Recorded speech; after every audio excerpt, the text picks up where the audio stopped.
So plant-based meat, a life under masks. These are very challenging times to be alive. We feel it here in the newsroom. It feels like every news story is bad news. I'm sure you feel the same when you watch news. So tonight we are switching strategy. We told you about the Omicron surge, we told you about the pandemic of hate, but now we will tell you about the silver lining. Believe it or not, some good things are happening in our world. Like they say, the glass is either half empty or half full. So let's look at the half that is full. Good news number one, Indian exports have hit a new high. In this ongoing financial year, India's exports have crossed $300 billion. Remember, we have 3 months left for this financial year to end. So that's 9 months and $300 billion in exports. This has never happened before, ever. In fact, December was something of a miracle. Indian exports hit $37 billion last month. That's another record. At this rate, India's exports will hit $400 billion by the end of this financial year. That's definitely something to celebrate.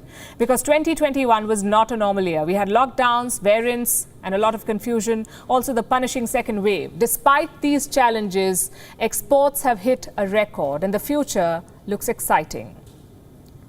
India is hoping to strike 5 major trade deals with Britain, Canada, Australia, the UAE, and Israel. More trade deals equal more exports. So the path of economic recovery looks exciting. Challenging, yes, but also exciting. Good news number two, India has checked a major green energy target, that too around 8 years ahead of schedule.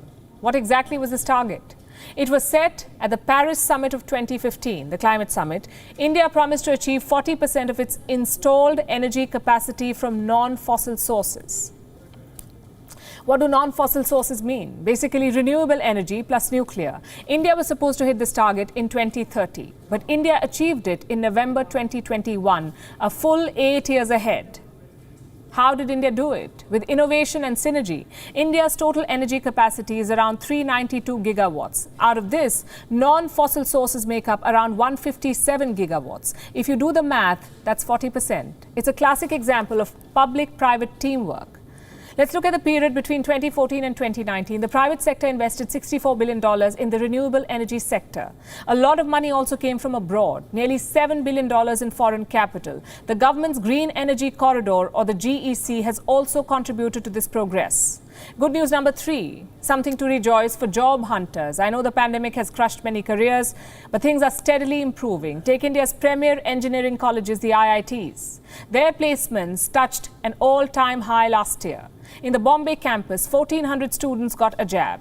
Their average pay was up 26% compared to 2020. IIT Delhi got 1,250 job offers, 45% more than last year, plus a 20% jump in average pay. In IIT Madras, 73% of the students got job offers in the first phase itself. Now I know the IITs are premier institutes, but they do represent a trend. The job market is steadily recovering. Companies are hiring again. Let me show you the numbers. Around 60% of people who lost their job in 2020 are back to work. Tech is leading the way. Demand for tech professionals has surged 85% compared to 2020. So if you're hunting jobs, your wait could end soon.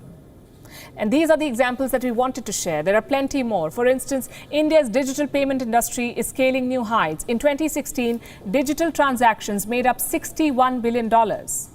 In 2021, $300 billion. Indians are making around 25 billion digital transactions in real time. That's 60% more than China.